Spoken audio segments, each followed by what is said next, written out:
सांगितलं. माझा प्रश्न जो आहे हा वसईतले मुख्य समस्या ही रस्त्याची आहे.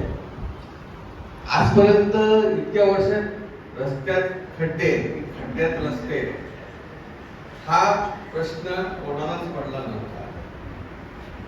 आम्ही आज वसईत आम्ही 50 वर्ष राहतोय. आम्ही मूळ सोलापूरचे आहे. या 10 वर्षामध्ये रस्त्याची वाताहत झाली.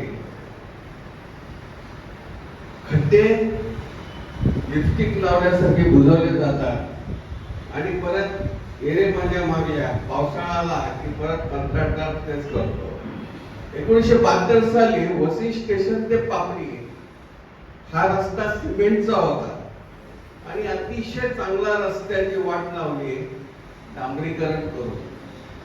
आज आम्ही वसई स्टेशन ते पापडीपर्यंत रस्ता बघा दरवर्षी खड्ड्यातच आम्ही काढतो. वसई पूर्वेला काय वेगळी परिस्थिती नाही आहे.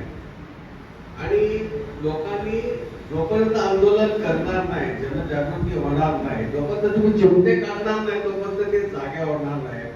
झोपलेल्या माणसांना जर जागा करायचं ते चिमटेच काढावं लागणार. आणि या आंदोलनाच्या माध्यमातून आपणच सर्वांनी प्रयत्न केले तर आपण प्रश्न नक्की सोडवू. धन्यवाद.